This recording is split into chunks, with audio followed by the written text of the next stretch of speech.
বন্ধু শুনছেন 90.8 FM বেতার বিদ্যাসাগর, মেদিনীপুরের একমাত্র কমিউনিটি রেডিও চ্যানেল বেতার বিদ্যাসাগর। আপনার সঙ্গে, আপনার কথায়।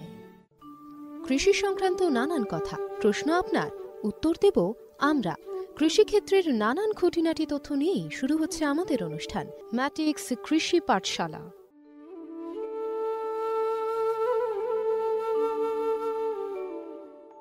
ম্যাটিক্স কৃষি পাঠশালায় আজকের পর্বে শুনবেন soil health part 1, soil management নিয়ে বিশেষ আলোচনা। আজকের এই আলোচনায় আমাদের সঙ্গে অতিথি হিসেবে রয়েছেন প্রফেসর শ্রেয়সী রয়, মিদনাপুর সিটি কলেজ।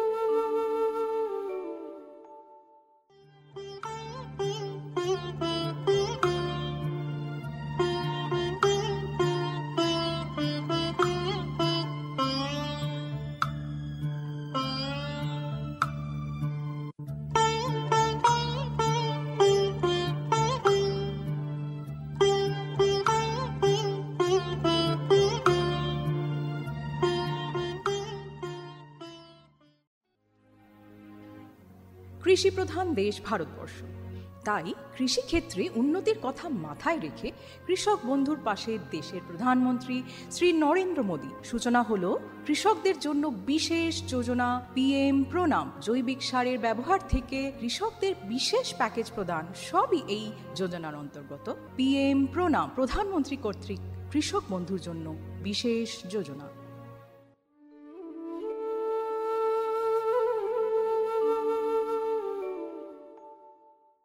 PM প্রণাম, এই প্রকল্পের সম্পর্কেই বিস্তারিত জেনে নেব এবার।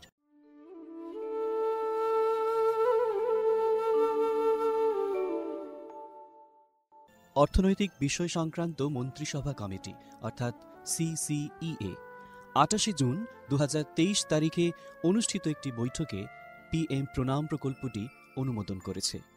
PM প্রণাম শব্দটি আমাদের মাতৃভূমির পুনরুদ্ধার, সচেতনতা সৃষ্টি, লালন পালন ও উন্নতির জন্য একটি PM প্রোগ্রামকে বোঝায়।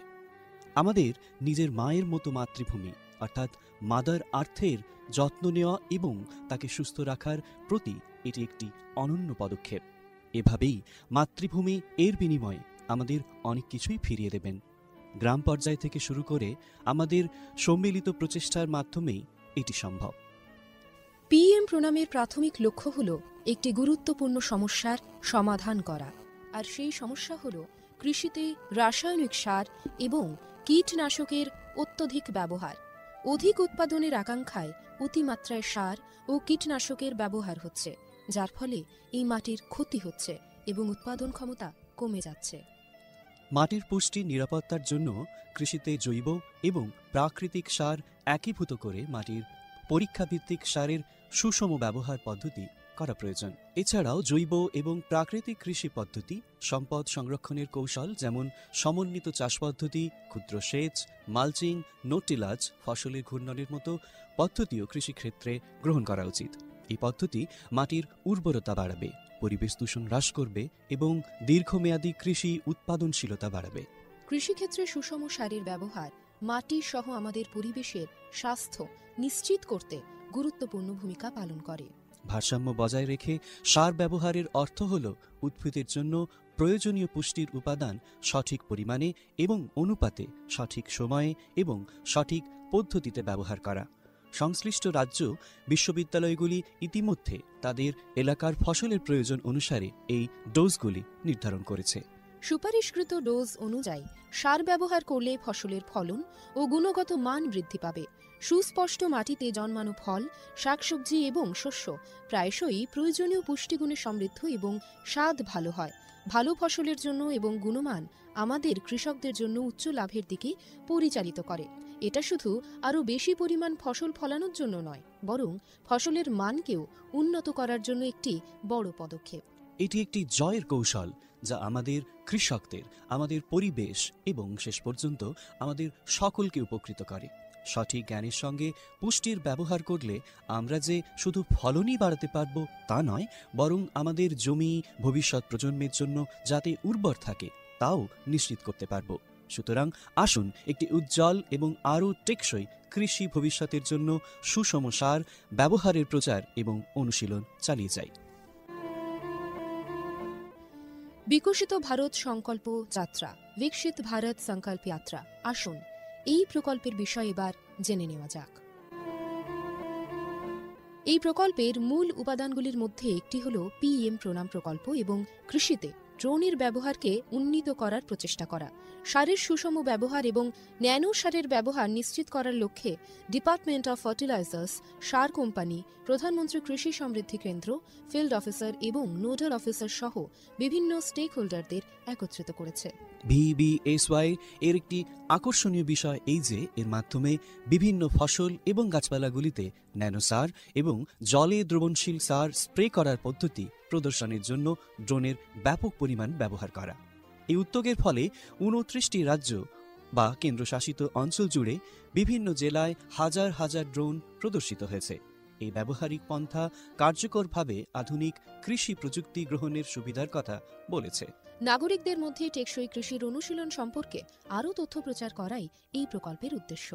উল্লেখ্য, এই প্রোগ্রামটি একটি অপ্রতিরোধ্য সাড়া পেয়েছে এবং লক্ষ লক্ষ দর্শক ড্রোন প্রদর্শনীর সাক্ষী দেখেছে। কৃষকরা বিশেষ করে প্রচলিত ইউরিয়ার তুলনায় ন্যানো ইউরিয়ার উপকারিতা বুঝে ন্যানো সার প্রয়োগে গভীর আগ্রহ দেখিয়েছেন। এই ইভেন্টগুলির সময় আলোচনার আর কথোপকথনের মাধ্যমে করা অনুশীলনগুলি যথেষ্ট কার্যকরী হয়েছে, যা কৃষকদের মধ্যে ক্রমবর্ধমান সচেতনতা এবং আগ্রহ প্রদর্শন করেছে। বহু উৎসাহী কৃষক এই প্রকল্পের প্রতি ড্রোন ব্যবহারে আগ্রহ প্রকাশ করেছেন। এই আধুনিক প্রযুক্তির অর্থনৈতিক সম্ভাব্যতা কৃষকদের আলোর দিশা দেখিয়েছে এবং কৃষিতে আরও টেকসই এবং সাশ্রয়ী পদ্ধতির পথ প্রশস্ত করেছে। মাননীয় প্রধানমন্ত্রী শ্রী নরেন্দ্র মোদী প্রধানমন্ত্রী মহিলা কিষাণ ড্রোন কেন্দ্র চালু করেছেন। এটি মহিলাদের স্বসহায়ক গোষ্ঠীগুলিকে ড্রোন সরবরাহ করবে, যাতে তারা জীবিকা নির্বাহের জন্য এই প্রযুক্তি ব্যবহার করতে পারেন। প্রধানমন্ত্রী কৃষি সমৃদ্ধি কেন্দ্রগুলি VBSY প্রোগ্রামগুলিকে সমর্থন করার জন্য সক্রিয় ভূমিকা পালন করেছে, যার ফলে এই উদ্যোগের সহযোগিতামূলক প্রকৃতির উপর জোরও দেওয়া হয়েছে। বিকশিত ভারত সংকল্প যাত্রা শুধু একটি যাত্রা নয়, এটি ভারতীয় কৃষির জন্য একটি টেকসই এবং প্রযুক্তিগতভাবে উন্নত ভবিষ্যতের দিকে একটি রূপান্তরমূলক পদক্ষেপ। যাত্রার অগ্রগতির সঙ্গে সঙ্গে এটি দেশের কৃষি ল্যান্ডস্কেপকে নতুন রূপ দেওয়ার, উদ্ভাবনকে উৎসাহিত করার এবং সবার জন্য একটি সবুজ আরও সমৃদ্ধ ভবিষ্যৎ নিশ্চিত করার প্রতিশ্রুতি দেয়। ড্রোন প্রযুক্তি, ন্যানো সার এবং টেকসই চাষ পদ্ধতির প্রচারের মাধ্যমে এটি শুধুমাত্র সচেতনতাই তৈরি করছে না, বরং কৃষকদের আরও সমৃদ্ধ এবং পরিবেশ বান্ধব ভবিষ্যতের জন্য উদ্ভাবন গ্রহণ করতে অনুপ্রাণিত করছে। আমরা যেমন এই কৃষি বিপ্লবকে উৎসাহিত হতে দেখি, এটা স্পষ্ট যে বিকশিত ভারত সংকল্প যাত্রা একটি উন্নত এবং টেকসই ভারতের জন্য বীজ বপন করছে এবং এগিয়ে নিয়ে যাচ্ছে। এরই অঙ্গ হিসেবে আমাদের এবারের অনুষ্ঠান বেতারের মাধ্যমে কৃষি বন্ধুর জন্য সচেতনতামূলক অনুষ্ঠান ম্যাটিক্স কৃষি পাঠশালা। শুনতে থাকুন বেতার বিদ্যাসাগর FM 90.8। স্বাস্থ্যকর মাটি, স্বাস্থ্য ভারত। প্রিয় কৃষক ভাই ও বোনেরা, ম্যাট্রিক্স ফার্টিলাইজার অ্যান্ড কেমিক্যালস লিমিটেডের পক্ষ থেকে আমরা আপনাদের সকলকে উষ্ণ অভ্যর্থনা এবং শুভেচ্ছা জানাই। বন্ধুরা, matrix fertiliser and chemicals limited Paschimbanga রাজ্যের পূর্ব বর্ধমান জেলার পানাগড়ে অবস্থিত একটি ইউরিয়া উৎপাদনকারী সংস্থা। ম্যাট্রিক্স প্ল্যান্টটি পশ্চিমবঙ্গের প্রথম এবং একমাত্র ইউরিয়া কারখানা। আপনারা সবাই জেনে খুশি হবেন যে মাটি পরীক্ষার জন্য কোম্পানি কর্তৃক একটি ভ্রাম্যমাণ মৃত্তিকা পরীক্ষাগার স্থাপন করা হয়েছে, যা সমগ্র বাংলায় তার পরিষেবা প্রদান করে। এর পাশাপাশি কৃষকদের চাহিদা অনুযায়ী সংস্থার দ্বারা অন্যান্য নতুন পণ্য উপলব্ধ করা হয়, যার মাধ্যমে আপনারা সকলেই আপনাদের চাষে আরও বেশি ফলন এবং মুনাফা পেতে পারেন।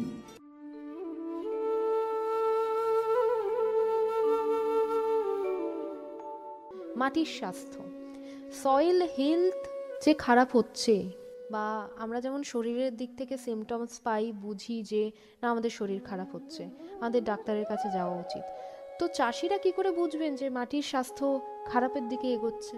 তো এখানেই আমরা সবুজ বিপ্লবের কথাটা নিয়ে আসি। সবুজ বিপ্লব এসেই কিন্তু আমাদের রাসায়নিক সারের ব্যবহারটা বাড়িয়েছে। সবুজ বিপ্লব কি, 70-এর দশকে যখন আমাদের খাদ্যের সুরক্ষা নেই, তখনই আমাদের এই মিরাকল রাইস মানে IR8 IR8 ধানটি এসেছিল। এর স্পেশাল মানে কি ছিল, ছোট ছিল ধানটা, মানে আমাদের যেমন বিশেষ করে আমাদের এখনো যে ইন্ডিজেনাস রাইস যেগুলো বলে, সেই ধানের ভ্যারাইটি যদি দেখি, মানে আমাদের তুলাই পাঁজি, কালো নুনিয়া বা গোবিন্দভোগ, এই চালগুলো খুব লম্বা লম্বা হয়।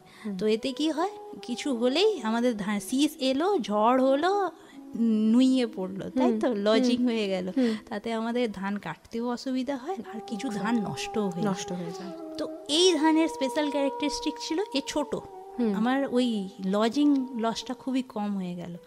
এছাড়াও আমার প্রোডাকশান বেশি করলো। যখনই কোনো জিনিস প্রোডাকশান বেশি দেবে, তাতে কিছু ইনপুটও ও বেশি নেবে, তাকে বেশি খাবারও দিতে হবে। তো সেই ক্ষেত্রে কি হলো, আমাদের কেমিক্যাল ফার্টিলাইজারের ব্যবহারের কথাটা প্রথম এলো, আমাদের বেশি করে জলও দিতে হলো। তো যখন আমাদের সারের, তখন আমাদের কাছে ভ্যারাইটি চলে এসছে, সবুজ বিপ্লবের পরে আমাদের কাছে ভ্যারাইটি চলে এসছে, কিন্তু সারের ফ্যাক্টরি কিন্তু তখনও অত হয়নি। তো সারের অ্যাভেলেবিলিটিটা অনেকটাই কম ছিল। তো সার পৌঁছতে হয়তো হয়ে গেল কি, বিশেষ করে ইউরিয়াতে আমাদের সব থেকে বেশি প্রয়োজন, সাবসিডি দেওয়া ছিল। আচ্ছা, তো এতে কি হলো, ইউরিয়া হয়তো সবাই কিনতে পারছে, কিন্তু ফসফেট আর পটাশ মানে যেটা সব কিছুই দিতে হতো, সেখানে হয়ে গেছে কি শুধু ইউরিয়া। আর ইউরিয়াটা একটু বেশি পরিমাণে দিচ্ছে, নয় যেটা দেওয়ার কথা তার থেকে খুব কম পরিমাণে দিচ্ছে। আমাদের পাঞ্জাব হরিয়ানাতে সমস্যাটা হয়ে গেছে ওইটাই, খুব বেশি পরিমাণে সার পড়ে গেছে। আর আমাদের ইস্টার্ন সাইডে, পূর্ব দিকে যেটা প্রবলেম হয়ে গেছে, আমাদের সার খুবই কম দিয়েছে। তো এবার জমিতে যখন একটা প্রোডাকশন হচ্ছে আর সার আমি কম দিয়েছি, অবশ্যই সে তো কোথাও থেকে নেবে। তো জমির যে এটা ছিল, ভান্ডারটা ছিল, সেটা ধীরে ধীরে ক্ষয়তে শুরু করলো। এবার ওটা যখন, আর ওটা কিন্তু আবার রিপ্লেস হচ্ছে না, জমির কাছে কিন্তু ক্যাপাসিটি আছে, ও কিন্তু নিজেকে রিচার্জ করে নিতে পারে, কিন্তু সেই টাইমটা আমরা দিচ্ছি না। তো যত দিচ্ছি না, তখন কি হচ্ছে, আর তার পরপর আমরা নিবিড় চাষের দিকে, মানে একবার জমিতে নয়, একবারের জায়গায় আমরা 2 থেকে 3 বার করে চাষ করছি। চাষ করতে করতে ধীরে ধীরে সমস্যাটা এলো। তো কেমিক্যাল ফার্টিলাইজার সমস্যা করেছে কি, প্রয়োজন মতো না দিয়ে সমস্যাটা তৈরি করেছে। তো এখন কি করতে হবে, এবার মাটির যে উপাদানগুলো থাকে, তার মধ্যে কি হয়, যেটা হয় কি, মাটিতে কত পরিমাণে বালি আছে, কাদা আছে, পলি আছে, এই সমস্ত নিয়ে আমরা বলি একটা, সেটাতে আমরা বলে দিয়েছি এটা আমাদের মাটি, যেখানকার মাটি সে তার উপরেই ডিপেন্ড করবে। তো আমাদের যেটা বলেছে, আমাদের এখানে আমরা বলে দিয়েছি এটা বেলে মাটি। এরপরে আসছে কি, আমাকে পিএইচটাও কিছুটা আমার প্যারেন্ট মেটেরিয়াল, যে রক মেটেরিয়াল যেটা থেকেই আমার মাটি তৈরি হয়েছে, তার উপর ডিপেন্ডেন্ট। তো আমাদের এখানে অ্যাসিডিক সয়েল। তো এরপরে অ্যাসিডিক সয়েল আমাদের প্রায় ইন্ডিয়াতে পাওয়া যায়। অ্যাসিডিক সয়েল মানে অম্ল মৃত্তিকা এমন কিছু কৃষিকার্যে এতটাও কিছু বিশাল কিছু লস করে দেয় না। আচ্ছা, এরপরে যেটা আসে সেটা হলো গিয়ে অর্গানিক কার্বন, মানে জৈবিক উপাদান আমাদের কী আছে। তো এতে কি হয়, অর্গানিক হিউমাস বা অর্গানিক ম্যাটার ওখানে কত প্রেজেন্ট আছে। এখানে হয়ে যায় কি, আমাদের ধীরে ধীরে কিন্তু যখন থেকে আমাদের ওই কেমিক্যাল সার দেওয়া শুরু করেছে, জৈব সারের ব্যবহার কিন্তু আমরা ধীরে ধীরে কমিয়ে দিয়েছি। এটা কিন্তু দেখাও যেতে পারে, আমরা আগে প্রত্যেকের বাড়িতেই গরু থাকতো, চাষবাস মানেই আশেপাশে গরুও থাকতো, তাতে কি হতো, গোবর সার হয়তো এমনিই তো দিয়ে দিতাম। তো এখন কি হয়েছে, বাড়িতেও গরু নেই। তো জৈব সারের যে আগে প্রচলনটা ছিল, সেটাও নষ্ট হয়ে গেছে, আর হয়ে গেছে কি, জৈব সার এখন কোথায় পাবো, দিতে চাইলেও হয়তো পাওয়া যাচ্ছে না আশেপাশে কোথাও। তো এটাও একটা সমস্যা করেছিল।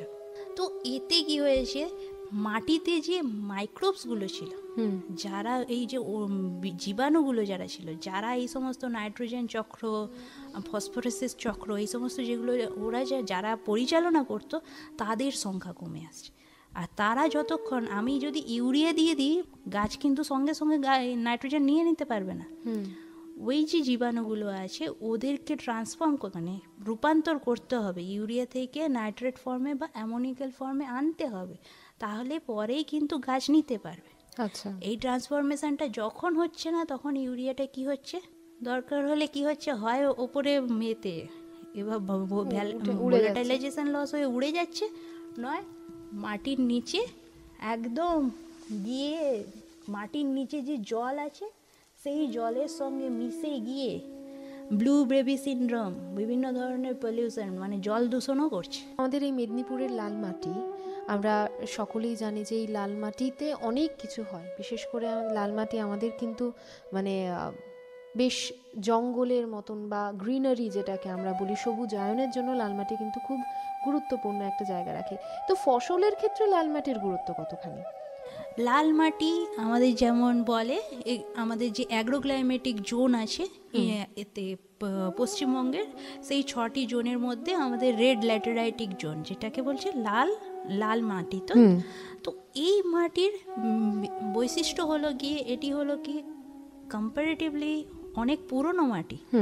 এখানে আবার হয়ে যায় কি এটা হলো কি আবার বালি মাটি, বেশিরভাগটাই বালি মাটি, আর বালি মাটি কিছু দোআঁশ মাটি, এটা কিন্তু কাদা মাটি এখানে কিন্তু খুবই কম, তাই তো, মানে যেটা আমরা এঁটেল মাটি এঁটেল মাটির সংখ্যাটা খুবই কম। এছাড়া আছে যেটা আমাদের পিএইচ বলে না, অম্ল মাটি, বেশিরভাগটাই কিন্তু আমাদের অম্ল, কিন্তু আমরা যদি পূর্ব মেদিনীপুরে যাই ওখানে আবার দেখবো আমাদের লবণাক্ত মাটি বেশি, তাই তো। তো এখানে কিন্তু আমাদের মাটিটা অম্ল।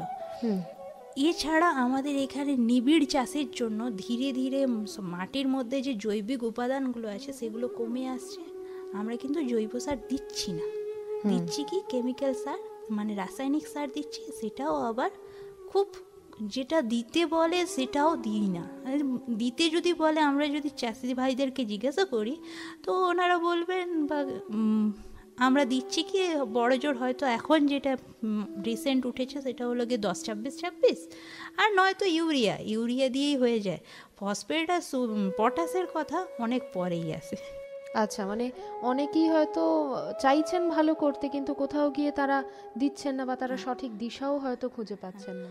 আবার সব জায়গায় হয়ে যাচ্ছে কি পটাশ বা ফসফেট সারটাও ঠিকঠাক করে পাওয়া যাচ্ছে না। সেখানে জৈব সার কিন্তু খুব নিজেদের বাড়িতেই পাওয়া যায়, নিজেরা বাড়িতেই তৈরি করতে পারে, বিশেষ করে গোবর সার যেটাকে বলে।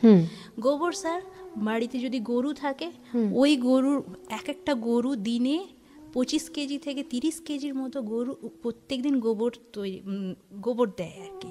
তো এখান থেকে যদি আমরা মোটামুটি পচিয়ে ওটাকে হয়তো ময়েশ্চার লস করবে, ওয়েট লস করবে, কিছুটা করার পরেও মোটামুটি আমরা এখান থেকে বছরে 12 থেকে 20 টনের মতো গোবর সার তৈরি করতে পারবো। আচ্ছা, মানে এর সঙ্গে কি আর কিছু আমাদেরকে দিতে হয়? এর সঙ্গে কি হয়, যেমন আমার কিছু শাকসবজির টুকরো এটাও ফেলতে পারি। এছাড়া আমার যেমন ধান তুলে নিলাম, ধানের কিছু খড় হয়তো অবশিষ্ট রয়ে গেল, বা আমার ধানের শীষ যেগুলো আমার মাঝে মধ্যে এমনি মানে ছিটে ধান যেটাতে আমাদের গ্রেন ফর্মেশন করছে না, সিড ফর্মেশন করছে না, সেই ধানগুলোকেও যদি আমরা ওর মধ্যে দিয়ে দিতে পারি, ওটা তো আমরা এমনি জ্বালিয়ে ফেলছি বা কিছু করছি, তো সেখানে আমরা যদি ওটা জমিতে গোবর সারের সঙ্গেই মিশিয়ে দিতে পারি, ওটাও আমাদের কিন্তু জৈব সার হিসেবেই সাহায্য করলো। একদিকে আমার বজ্র পদার্থ কম তৈরি হলো, আর ওইদিকে ওই জিনিসটাই আমি আরেকবার ব্যবহার করলাম, পরিবেশ দূষণও কমলো, আর হলো কি আমাদের জমিতে সারও দেওয়া হলো। এখানে একটা প্রশ্ন রাখবো শ্রেয়সী আপনার কাছে, যে রাসায়নিক সার দিয়ে তৈরি হচ্ছে যে ধরনের খাবার এবং জৈবিক সার দিয়ে তৈরি হচ্ছে যে খাবার, এই দুটো খাবারের মধ্যে কি কোনো পার্থক্য আছে? এটা কিন্তু আমাদের সায়েন্টিফিক্যালি কোনো প্রুফ পাওয়া যায়নি। রাসায়নিক সার হলো গিয়ে যেটা বলেছি, সব কিন্তু সুষমভাবে সব কিছুই পৌঁছে দেয় না। বিশেষ করে আমাদের যে রাইস মানে ধান আর গম যেখানে চাষ হচ্ছে সেখানে বোরন আর জিঙ্কের ডেফিসিয়েন্সি কিন্তু প্রচণ্ড দেখা যাচ্ছে, কম পড়ে যাচ্ছে। এর জন্য আমাকে বাইরের থেকে অনুখাদ্য প্রচণ্ড দিতে হচ্ছে। সেখানে হয়ে যাচ্ছে কি আমার যদি জৈব সার দিই, এই যে অনুখাদ্যের কম সেটা কিন্তু আমাকে আর এক্সট্রাভাবে দিতে হয়। সমস্ত পুষ্টির ভারসাম্য বজায় রেখে সঠিক ফসলটা ফলানোর সুযোগ, তাই এই সুযোগকে কিন্তু হাতছাড়া করলে একেবারে চলবে না, তাই তো?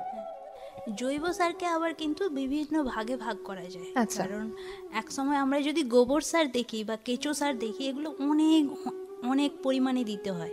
এবার শুধু কেঁচো সার আর জৈব সারই শুধু আমাদের কাছে নেই, এছাড়া আমাদের খোল সারও আছে। তো খোল যেটা পচিয়ে আমরা যেগুলো টবে লাগাই, টবে দিই তো, আচ্ছা, টবে যখন গাছ ফাছ লাগাই, তো ওটা দিয়েও কিন্তু আমরা বিশেষ করে ওই মহুয়া খোল, আচ্ছা আচ্ছা, কে বলে সর্ষে খোল, এই সমস্তও আমরা কিন্তু জমিতে দিতে পারি। যেখানে হয়ে যাচ্ছে কি আমার যদি গোবর সারে 0.5% আমার নাইট্রোজেন থাকছে, সেখানে কিন্তু আমার 3% নাইট্রোজেন থাকছে তো সর্ষে খোল বা মহুয়া খোল, এই সমস্ত। আচ্ছা, কম্পারেটিভলি অনেক রিচ। এরপরে হচ্ছে গিয়ে কি এগুলো যদি হয়ে গেল, এরপরেও আসছে কি একটা যেটা আমাদের কাছে অ্যাভেলেবিলিটি আছে আর অনেকেই করে কিন্তু হয়তো জেনে করেন না, ওটা ইনডাইরেক্টলি হয়ে যায়। তো আমার যদি জমি ফেলে রেখেছে, ধান চাষ হয়ে গেল, ধান চাষের পরেই দেখছি ধান চাষ বা আমার ধান সর্ষে হয়ে গেল, তারপরে দেখলাম আমি জমি ফেলে রেখেছি। জমি যদি ফেলা থাকে তখন আমরা একটা কাজ করতে পারি, ধইঞ্চে বা শন যেটা থাকে না নদীর ধারে ধারে এমনিই হয়ে থাকে, তো ওই গাছগুলো যদি লাগাতে পারি, ওরা কিন্তু সিম্বগোত্রীয় গাছ।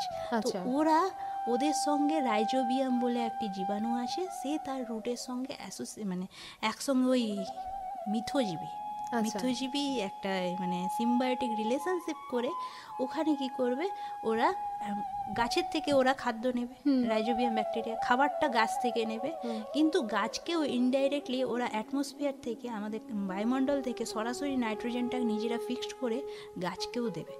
এবার জীবাণুগুলো একটু বেশি কাজ করে ফেলে, এদের একটা মানে সিঙ্গেল মাইন্ডেড হয়তো, এর জন্য হয়ে যায় কি ওরা যতটা না লাগবে তার থেকে বেশি ফিক্সড করে ফেলে, মানে নিজের যেটা লাগবে, গাছের যেটা লাগবে তাছাড়াও আরো বেশি দিয়ে ফেলে। তো এতে কি হয়, গাছের যে মূলটা পড়ে রইলো সেই সেটাতে অনেকটা সংরক্ষিত হয়ে থাকছে, এবার সেটা যখন এবার পচে গেল, তখন ওই নাইট্রোজেনটা মাটিতেই থেকে গেল। তো মোটামুটি আমার যদি ধইঞ্চা গাছ লাগাই, তাতে আমাদের 60 থেকে 70 কেজি নাইট্রোজেন প্রতি সিজনেই আমার ফিক্সড হচ্ছে। তাহলে সেটার পরে পরবর্তীকালে যে মানে ওই ধইঞ্চা গাছ যেটা আপনি বলছেন, তো আমাদের যদি ধানের আমি যদি রাসায়নিক সারের যে পরিমাণটা বলি, সেটা হলো গিয়ে 80 থেকে 120 কেজি নাইট্রোজেন থাকে। যে জায়গা খুব ভালো সেই জায়গায় 80 কেজি নাইট্রোজেন দিতে হয়, আর যে জায়গায় একটু কন্টিনিউয়াস প্লাউইং কাল্টিভেশন হচ্ছে, সেই জায়গায় আমরা হয়তো 120 কেজি নাইট্রোজেন পার হেক্টর দিতে পারি। কিন্তু সেখানে হয়ে যায় কি অলরেডি 60 থেকে 70 কেজি যদি আমার ধইঞ্চাই ফিক্সড করে দেয়, তাহলে আমাকে এক্সট্রা আর কত দিতে হচ্ছে, 50 কেজি, ম্যাক্সিমাম আমাকে 50 কেজি দিতে হয়। তাহলে সেইখানে কতটা পরিমাণ সারের পরিমাণটাও কমে গেল, আর চাষির কি হলো, আমার খরচটাও কমে গেল, অনেকটাই খরচ কমে। আচ্ছা, আপনি যে সারের কথা বলছেন, জৈবিক সার, জৈব সার, গোবরের কথা বললেন, কেঁচো সারের কথা বললেন, তারপর খোল সার, অনেকে আছেন বাড়িতে যারা ছোটোখাটো টব লাগান, তারা অনেক সময় চা পাতা যেগুলো থেকে যায়, চিনি ছাড়া চা করলে সেই চা পাতাগুলো দেন। আচ্ছা, এই যে চা পাতা, এইগুলো কি চাষের ক্ষেত্রে কোনো উপযোগী কোনোভাবে? চা পাতা দেখুন, চা তো খাচ্ছি যেটা আমাদের বাড়িতে, সেটা পটের ক্ষেত্রে হয়তো সুটেবল, কারণ খুব কম পরিমাণে আছে, ওটা একটা গাছের জন্য ঠিক আছে। কিন্তু যখন আমি জমিতে চাষ করছি, মোটামুটি 1 হেক্টর জমিতে অ্যাটলিস্ট আমার 1 লাখের ওপরে, হয়তো 1 লাখ থেকে 10,000 থেকে 1 লাখের ওপরে গাছ আছে। তো সেখানে অত পরিমাণে আমরা চা পাতা তো আর দিতে পারবো না। সেখানে আমরা ওই যে গ্রিন ম্যানিউরিং বলেছিলাম না, ধইঞ্চা বা এগুলো, তো সেখানে আমরা এই ধরনের কয়েকটা গাছ থাকে, গাছের পাতাকেও আমরা কেটে আনতে পারি, ছোট ছোট পাতা, সেই পাতাগুলোকেও আমরা জমিতে কিন্তু দিতে পারি। তো সবুজ জিনিস খুব তাড়াতাড়ি পচে যায়, আর পচে গেলে ওর নিউট্রিয়েন্টটা গাছের অ্যাভেলেবেল হয়ে যায়। এছাড়া আরেকটা আছে কি জীবাণু সার, যেটা বলে বায়ো ফার্টিলাইজার বা জীবাণু সার হলো গিয়ে এরা হলো গিয়ে লাইফ সেল, মানে লিভিং, মানে জীবন্ত একটা অর্গানিজম আর কি, অনুজীব। তো এরা কি করবে, এরা হয়তো অ্যাটমসফেরিক নাইট্রোজেন যেটা বলেছিলাম, বায়ুমণ্ডলের নাইট্রোজেনটাকে আবদ্ধ করবে নিজেদের মধ্যে, দিয়ে সেটাকে প্লান্টকে সাপ্লাই করবে, গাছকে সাপ্লাই করবে। এবার হয়ে যায় কি শুধু এইরকম নাইট্রোজেনের মতোই যেগুলো আছে সেগুলো হলো গিয়ে রাইজোবিয়ামরা হলো গিয়ে ওই সিম্বগোত্রীয় যে উদ্ভিদগুলো আছে তার সঙ্গেই শুধু অ্যাসোসিয়েশন করে। তাদের কে আসে এখানে, আমার বিভিন্ন ধরনের ডাল শস্য যারা আছে, ডাল শস্য, ডাল জাতীয় যে শস্য আছে তাদের সঙ্গে এরা থাকছে। কিন্তু তা বলে কি আমরা তো শুধু ডাল চাষ করি না, ধান চাষ করছি, ভুট্টা চাষ করছি। ধান ভুট্টা এদের জন্য আমাদের ওই রকম ভাবে অ্যাজোটোব্যাক্টার, অ্যাজোস্পিরিলাম এরাও কিন্তু আছে নাইট্রোজেনের জন্য। এগুলো প্রত্যেকটা অণুজীব। হ্যাঁ, এছাড়া অ্যাজোলা এক ধরনের পানা, জলজ পানা, কিন্তু এর সঙ্গে কি করে এক ধরনের অ্যানাবিনা অ্যাজোলি নামে একটা ব্যাকটেরিয়া থাকে, ও নাইট্রোজেন ফিক্সড করে এর সঙ্গে। তো অ্যাজোলা হলো গিয়ে খুব তাড়াতাড়ি রিপ্রোডাকশন করতে পারে, মানে এক সপ্তাহে তার যে পপুলেশন থাকে তার দ্বিগুণ করে। ওরে বাবা। হ্যাঁ, তো ধানের খেতে কি করি আমরা, যদি একটা দুটো যদি আমরা অ্যাজোলা এমনিই দেখতে পারি, যদি থাকে ও কি করে প্রচণ্ড পরিমাণে রিপ্রোডাকশন করে, আচ্ছা, মানে খালি চোখে দেখা যায়। হ্যাঁ, ধানের জমিতেই পুরোপুরি একটা ম্যাট তৈরি করে। আচ্ছা, তো এতে কি হয়, উইডের গ্রোথটাকেও ওরা, মানে আগাছার যে গ্রোথ সেটাকেও করলো। এরপরেও হলো গিয়ে ওরা যখন আমাদের ধান কাটা হয়ে যায়, ওরা ওই যে ম্যাট ফর্ম করে রাখে, এতে কি হয় মাটির নিচে যে ময়েশ্চারটা আছে সেটাও এভাপোরেশন লসটা কমে যায়। আচ্ছা, বেরোতে পারে না, থেকে যায়। হ্যাঁ, ওরে বাবা, অসাধারণ। এরা আসে। এছাড়াও আমাদের বিভিন্ন ধরনের, এটা তো নাইট্রোজেনের গেল, এছাড়া আছে ফসফেটের জন্য ফসফেট জমিতে প্রচুর আছে, কিন্তু প্লান্ট নিতে পারে না, অ্যাভেলেবেল নেই, মানে জমিতে আছে কিন্তু সে আবদ্ধ হয়ে আছে। তো সেটাকে নিয়ে আসতে হবে। তো এই ধরনের বিভিন্ন ধরনের ব্যাকটেরিয়া আছে বা ফাঙ্গাস আছে, এরা কি করে, হয় ফসফেটটাকে ওই মাটি থেকে ছাড়িয়ে নিয়ে আসতে পারে, বা করতে পারে কি, ও যেখানে ফসফেটটা আছে সেখান পর্যন্ত কে বলে গাছের যে শেকড় আছে তার দূরত্বটা পৌঁছে দিবে। আচ্ছা, এছাড়াও আরও অনেক আছে বিভিন্ন ধরনের, এখন তো নতুন নতুন পটাশকেও অ্যাভেলেবেল করছে, সালফারকেও করছে, কিন্তু ওগুলোর থেকে এখন সব, মানে যেটা সব থেকে মূল ছিল সেটা হলো গিয়ে নাইট্রোজেন আর ফসফরাস। দূর থেকে হয়তো চাষিদের দেখি, কিন্তু এর ভেতরে যে এত কিছু রয়েছে এবং এত সিস্টেম রয়েছে সেগুলো আমরা কিন্তু জানি না। সত্যি অনেক চাষি বন্ধুই আছেন যারা এই নিয়মগুলো হয়তো জানেন না। তাদেরকে বলছি, এই নিয়মগুলো যদি আমরা জানতে পারি তাহলে আমরা মাটির স্বাস্থ্য, আমাদের ফসলের স্বাস্থ্য এবং ভালো ফলন আমরা করতে পারবো। বন্ধু শুনছেন 90.8 FM বেতার বিদ্যাসাগর, মেদিনীপুরের একমাত্র কমিউনিটি রেডিও চ্যানেল বেতার বিদ্যাসাগর, আপনার সঙ্গে আপনার কথায়।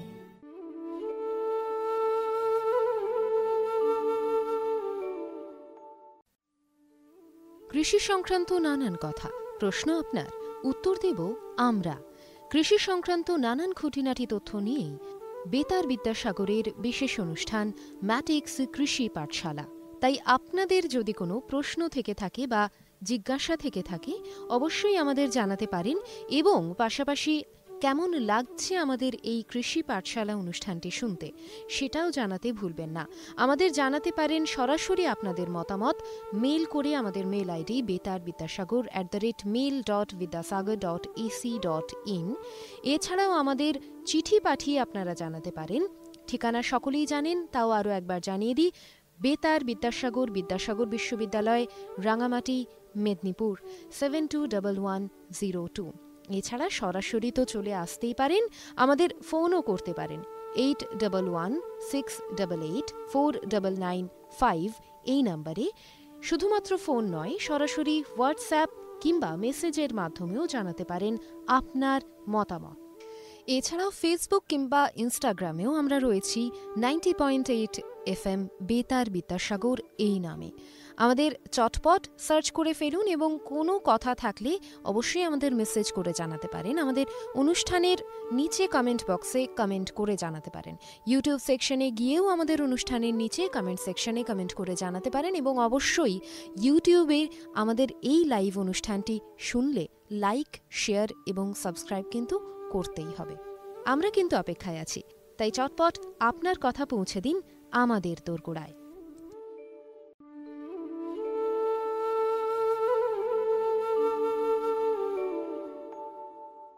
এতক্ষণ শুনছিলেন কৃষি সংক্রান্ত বিশেষ অনুষ্ঠান ম্যাটিক্স ফার্টিলাইজার্স ও কেমিক্যালস লিমিটেডের প্রস্তুতি কৃষক ভাই ও বন্ধুর জন্য কৃষিক্ষেত্রে বিশেষ বার্তা। এই ধরনের অনুষ্ঠান আরও শুনতে কানে রাখুন বেতার বিদ্যাসাগর 90.8 FM, ঠিক বেলা 1টায়।